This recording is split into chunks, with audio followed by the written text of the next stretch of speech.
That's how it go. Live by the gun, die by the gun. For sure. I know that already. I ain't so saying whatever you got coming to you. I swear to God, I heard. Don't be sad. I heard a lot of y'all ass, but my son, I know what's coming to me. Y'all just gotta get there. You ain't just say stop incriminating yourself. I ain't got to say I ain't saying no names. I heard a lot of you niggas. You know that. They know that. I don't know about that. Tell them prove it. Tell them prove it. I know what's coming. Live by the gun, die by the gun. Tell them don't be so tell them don't feel sorry for you. I swear to God, I'm slicker than the preacher. I said tell them so don't be sad for you, right? On October 25, 2025, around 3 p.m., multiple gunshots erupted in a parking lot along the 3100 block of South St. Louis Avenue and would escalate beyond police comprehension. Police were dispatched within minutes to the shooting scene. Squad cars flooded the block, followed closely by ambulances racing against time. And what officers found upon arrival changed everything. Among the victims of the gunfire was Devonsha Collier, popularly known as THF Bezu, and two other men, ages 39 and 42. This is a heartbreaking story of the death of THF Bezu, but before we dive into what happened in that parking lot, you need to know who THF Bezu was and the life he lived. Everybody always talking about doing real shit, whole time motherfuckers be flooding. And I can't even be around these niggas if they ain't talking money, I don't wanna be bothered. Born on September 26, 1990, THF Bezu was a Chicago rapper from the South Side, closely affiliated with the THF, also known as the Trigga Happy Family Collective. And being the older brother of rappers Gouda and Mookie, Bezu gained recognition through raw drill music that reflected street realities, loyalty, and survival. Despite what the Chicago rap scene is known for, Bezu has got something more going on. He was respected more for his presence and influence than mainstream fame, often appearing alongside other Chicago drill figures. The Chicago rapper was deeply connected to Lil Durk and King Von. He had amassed more than 180,000 followers on his Instagram account at BigBossZoo46, which was deactivated following his death. Building his social media presence, Bezu saw opportunities in Chicago's underground rap scene. In 2018, Bezu signed to Durk's record label Only the Family, OTF. Signing for the OTF was the right move for him at the time. However, this move brought a lot of growing concerns about his associates, and that eventually came at a cost.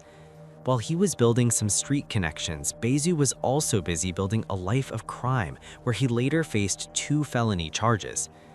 In 2014, Bezu was arrested at an Orland Park residence belonging to Durk Banks, popularly known as Lil Durk. The arrest sent fear through Chicago's drill scene. Following the proceeding, Bezu was charged with murder and held in Cook County Jail for more than 3 years while awaiting trial. At the time, Lil Durk was on probation for a pending weapons case and was also taken into custody, though his involvement was later dismissed. By December 2017, a jury found Bezu not guilty, fully acquitting him of all charges, clearing both men, but the case was far from forgotten. Prosecutors allege Bezu was responsible for the killing of 21-year-old Dominic Barnes during the 4th of July weekend in 2009. The shooting occurred in the 4700 block of South Forestville Avenue. According to the state, Bezu allegedly approached Barnes, questioned him about gang affiliation, then opened fire. Prosecutors claimed multiple witnesses identified Bezu as the shooter, setting the stage for a case built heavily on testimony. Court records show the charges were dropped in one case, and Bezu was found not guilty in the other, and this settled his 2 felony charges. But the street doesn't forget. On July 22, 2024, the Instagram account at the Chicago Wave uploaded Bezu's post where he said, "It's so many young people that want to hold on to street cred like it carries some value. Whole time there's no great accomplishments come behind it. Death or jail is the only 2 options, but you do so much to go viral. You can't press pause on life and give yourself a chance to do it over but better. Get that money and stock it. Put it up because it's going to be plenty rainy days, lonely nights." That statement from Bezu sounded very credible at that point, but coming from someone who lived by the gun, it would not be long before he got caught up in the worst way possible. For the most part, Bezu seemed to have his life together until the shooting at the parking lot exposed unexpected details. After being shot at Chicago's Little Village, the police began an intense investigation. Then they discovered that 39 shots were fired at the parking lot, and this discovery led to questions being asked by the rap community as people began to wonder who pulled the trigger. While the Chicago Police Department tried to provide answers, they had to do what mattered the most. They rushed Bezu to a local hospital where he would be pronounced dead on the following Sunday morning. But what happens to the other 2 shot victims who were with Bezu? Well, luckily, they were in fair condition. Bezu's shooting news seemed expected to many of his fans as he was believed to be Lil Durk's hitman. But don't jump to conclusions before you know who Bezu is. Bezu was a prominent member of the THF-46, short for Trigga Happy Family, a South Side Chicago street gang rooted around the 46th Street area, particularly in neighborhoods like Bronzeville and Woodland. These cities combined have crime rates higher than the national average. Now, you need to understand Bezu's roles as a THF-46 member, and to know this, you need to know what THF stands for. THF-46 is commonly described as an alliance influenced by both Black Disciples and Mickey Cobras. The circle had a mix that reflects how Chicago gangs often evolve more by territory and loyalty than strict national rules. Their loyalty stance helped gain wider attention through their connection to Chicago's drill scene, where music and street identity frequently overlapped. But there are other prominent members and affiliates linked to THF-46. If you know the circle so well, you would know that THF Lil Law, THF Twin, and associates closely tied to Lil Durk's circle all belong there. The activities in THF-46 were beyond music. Each of the members had been associated with street-level crime, narcotics distribution, weapons offenses, and turf disputes. Not surprising that law enforcement had connected THF-46 to multiple shootings over the years, and most of them stemmed from long-standing rivalries. As for rivalries, THF-46 had tons of them. Most of them are 051 Young Money, STL EBT affiliates, and other neighboring Southside crews. They've had conflicts fueled by cycles of retaliation, social media taunts, and unresolved street feuds. Though Bezu hadn't been on the news too many times for open feuds, you should agree he had a complicated feud with 051 Melly. The beef between THF Bezu and 051 Melly was a notable conflict within the Chicago drill scene. Some people saw it as a mix of genuine gang rivalry and mutual respect between 2 notorious figures. So this was what happened back then. Years back, the 2 broke the internet with 2 million views and counting when they appeared on an Instagram live session together, cooling and debating the gang scores in a rare display of direct, non-violent communication between enemies. Melly's reputation precedes him. He was widely known within the drill community for his alleged violent activities, earning nicknames like Chiroc's deadliest shooter, a name that led him to many altercations in the industry. Live by the gun, die by the gun. Melly lived by the gun, and the consequences came right after. While the family mourned, authorities were closing in on the truth. News indicated he was shot in the head at a party by a 15-year-old rival gang member, 007 Nate, Raheem Damron. That incident happened on September 1st, 2019. Love and condolences to his family. Insane things happened a lot in Chicago street. 6 years after Melly's shooting, Bezu also got his share of street lifestyle. Bezu's hit isn't coincidental. It's more like a pattern of growing violence surrounding Lil Durk's crew. Bezu's death marked at least the 4th time in the past decade that someone closely tied to Lil Durk was shot and killed, reinforcing a grim pattern that has followed the rapper's inner circle. Each loss arrived at a different moment in Durk's rise, yet together they form a timeline of violence that has shadowed both his personal life and professional career. The repetition has fueled public scrutiny, online speculation, and renewed conversations about how deeply street conflicts can linger, even as fame grows. The first major loss came in 2015 with the killing of Lil Durk's former manager Ucha Aguina, known as Chino. According to police, Chino was standing outside a restaurant in Chicago's Avalon Park neighborhood when a gunman approached and opened fire. He was pronounced dead on the scene. At the time, the shooting sent shockwaves through the local music industry, abruptly ending the life of a man viewed as instrumental in Dirk's early business moves, setting a dangerous precedent. However, street talks didn't stop the internal gang rivalries. In November 2020, that pattern escalated on a national stage when Chicago drill rapper King Von, born Davon Bennett and widely seen as Dirk's protege, was shot and killed outside an Atlanta nightclub. The incident unfolded after an altercation between two groups turned violent, leaving King Von dead and several others injured. His killing not only stunned fans worldwide, but also highlighted how street ties can travel far beyond Chicago's borders, raising the stakes even higher. The following year, tragedy struck even closer to home. Lil Durk's brother was fatally shot outside a nightclub in south suburban Harvey, Illinois. Details surrounding the motive remained limited, but the location and circumstances echoed earlier losses tied to nightlife, visibility, and unresolved conflicts. By the time Bezu was killed, these deaths were no longer viewed as isolated events, but part of a relentless cycle that continues to follow Dirk's crew, tightening the narrative with each new loss. Bezu's shooting investigation quickly began to expose new details, loosening the tight grip of secrecy that often surrounds high-profile street killings in Chicago. After being rushed to Mount Sinai Hospital, Bezu was pronounced dead early Sunday morning. Authorities moved swiftly to classify the case as a homicide, but by the following day, no suspects had been taken into custody. The lack of immediate arrests only intensified public attention, especially as early reports suggested the shooting was captured on camera. That turning point came with the discovery of surveillance footage from a nearby camera positioned close to the crime scene. Investigators confirmed the camera recorded the moments surrounding the attack, offering a clearer timeline of how quickly the shooting unfolded. While police did not immediately release the video, word of its existence spread fast, raising expectations that the case might not fade into obscurity like so many others. Soon after, footage believed to show the actual shooting began circulating across social media platforms, heavily followed by Chicago drill fans. The leaked video shows two armed individuals running toward Collier and two other men, closing the distance to just a few feet before opening fire.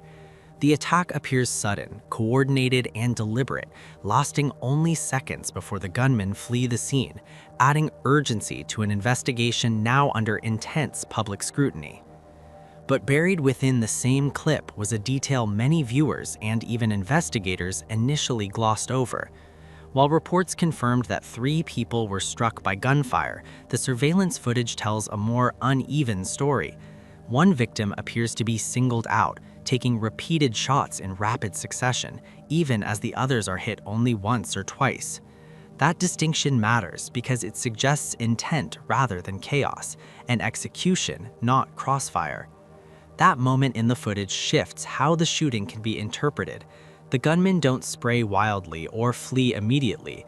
Instead, at least one shooter lingers just long enough to ensure that a single target absorbs the majority of the gunfire. In street-level investigations, that kind of focus often points to a premeditated hit, raising questions about who the intended victim was and why that person mattered more than anyone else on the scene. The leaked footage split Bezu's supporters almost instantly. Some believed the clip showed a man who had simply run out of time, arguing the shooting looked inevitable given the life Bezu lived. Others pushed back, insisting the hit would never have happened if Lil Durk had been free, pointing to Durk's influence and reach. That divide wasn't just about opinion, it exposed how deeply fans viewed Durk as both a protector and a power broker within Bezu's world. That belief stems from Durk's long-standing role as Bezu's CEO, a term often used to describe his leadership, connections, and authority within the THF-46. But that title didn't come from success alone. It was forged in the same streets that shaped Bezu, and there's far more behind it than music or loyalty. To understand the weight Durk carried and his influences on Bezu, you have to look back at where his story began. Lil Durk grew up in Inglewood on Chicago's South Side, an area defined by violence, scarcity, and constant pressure. His father was incarcerated when Dirk was just 7 months old, leaving him raised in a fractured household with little stability.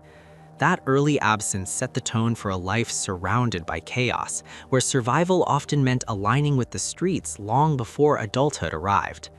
By 17, Dirk had joined the Black Disciples and was already entangled in the criminal justice system.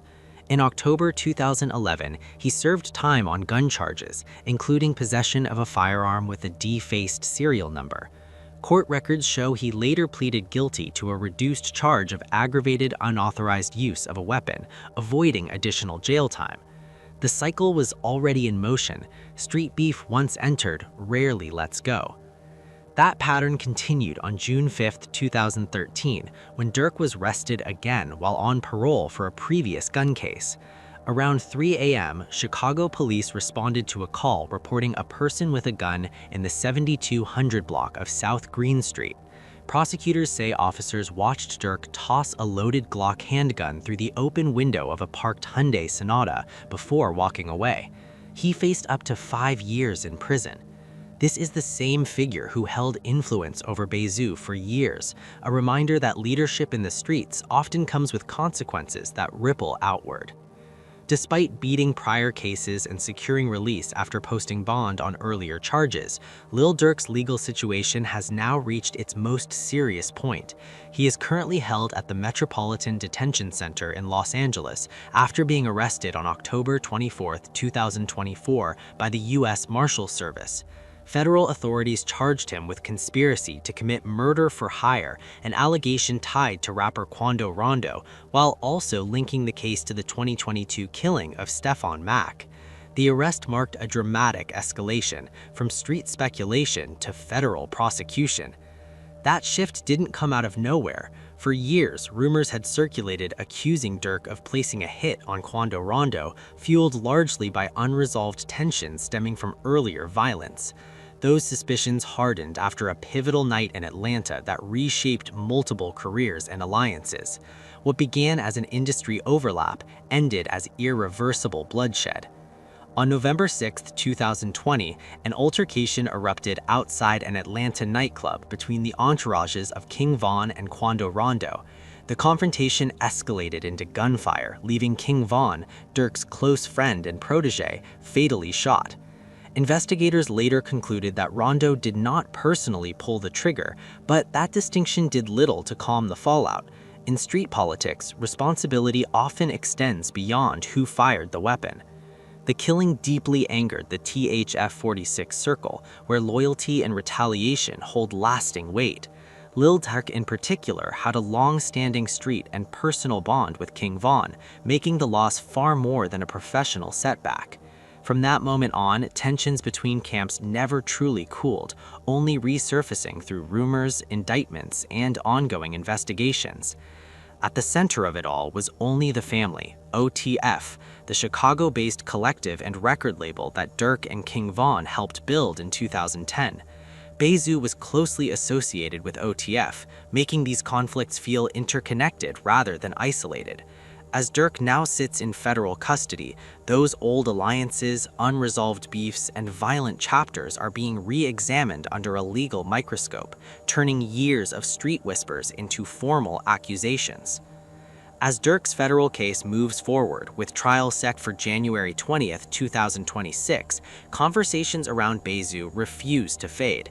His name continues to surface across timelines, comment sections, and street discussions, often mentioned alongside Dirk's legal troubles. For many fans, Bezu's death now feels tied to a larger, unfinished story, one still unfolding in real time. The silence left behind has only made his absence louder. That grief was made public by those closest to him. Among the first to speak out was fellow OTF artist Dutylo, who shared an emotional tribute on Instagram under @BigDutylo. In the post, he described Bezu not just as a friend, but as family, someone who stood firm during life-threatening moments and showed loyalty without hesitation. He vowed to look after Bezu's children and reminded followers of the sacrifices Bezu made when it mattered most, underscoring how deeply this loss was personal. Dutylo wasn't the only one shaken by Bezu's death. As the news spread, condolences began pouring in from across the rap world. Atlanta rapper 21 Savage publicly acknowledged the loss, while incarcerated Chicago rapper Rhonda Number Rapper also shared his reaction, adding to the growing chorus of voices mourning Bezu's passing. The response made it clear that Bezu's reach extended far beyond his immediate circle. While tributes filled social media, Bezu's family was forced to confront the reality of planning a funeral. He was survived by his wife, Tiffany, and at least one son, King. Bezu and Tiffany had been together for roughly 15 years, standing side by side through legal troubles, street pressure, and personal setbacks. She remained loyal through it all, a reminder that the consequences of street life often land hardest on those left behind. In the days that followed, Bezu's inner circle moved quickly to support his family. Notably, 21 Savage reportedly reached out directly to Tiffany, offering to cover funeral expenses and provide additional financial help for her and the children. It was a rare moment of unity amid tragedy, showing how deeply Bezu was respected behind the scenes. Bezu was laid to rest in Chicago in late October 2025. Funeral services drew not just family and close friends, but thousands of fans, fellow artists, and members of the Chicago music community. Affiliates of THF 46 were also present, filling the space with grief, loyalty, and reflection, marking the final chapter of a life that left a permanent imprint on the city. Do you believe people born on the street should be consumed by it? Let me know what you think in the comments section, and while you're still here, click on one of the cards on your screen for more videos like this.